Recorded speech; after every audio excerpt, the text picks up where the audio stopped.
По приезде в Джидду, разобравшись со всеми нюансами с документами, паломники занимают свои места в автобусах. Курс держат на Медину. Путь предстоит порядка 450 километров. По дороге в Медину небольшая остановка, чтобы паломники успели подкрепиться и немного отдохнуть. Две группы, а это 96 человек, сопровождают два руководителя: Магомед Башир Борзов и Гирихан Джанхотов. В Медину добираются уже к утру. Здесь путников встречают Адам Миржоев и Магомед Мальсагов. Они приехали раньше остальных проверить условия для размещения паломников.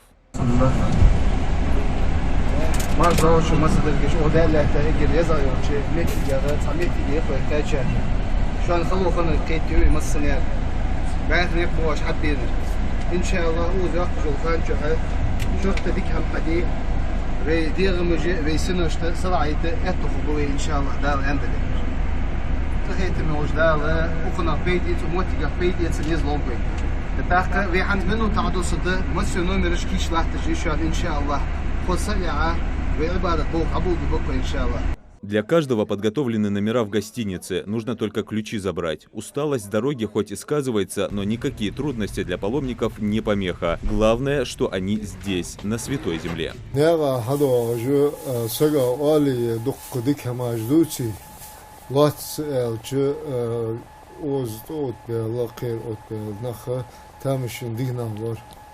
حداش نقدر خم yok seçmek teşkilamızdı seçmek yani ahamiyeti şey şu ta getirdik hacı yıl olma ahara 8 soğuk satamışın dik namı koyur.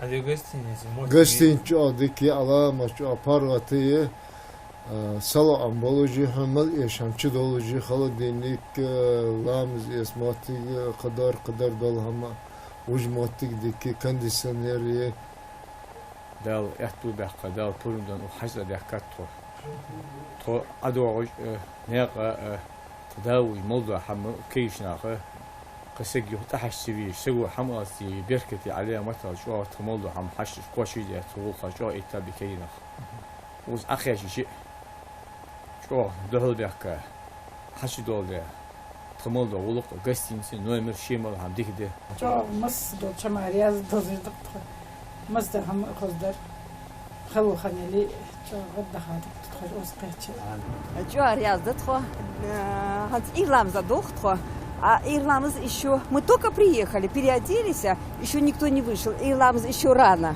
но мы все равно нам хочется быть там, посидеть заранее, то есть сунутламыз просто побыть в этой мечети. В Медине паломники проведут 3 дня, посетят мечеть пророка Мухаммада, саллаллаху алейхи вассалам, и другие святые места. Встретят вторую группу из Ингушетии. А затем направятся в Мекку, где проведут главные обряды хаджа. Юсуп Гелисханов, Али Ахкильгов, Исах Азботов. Новости 24.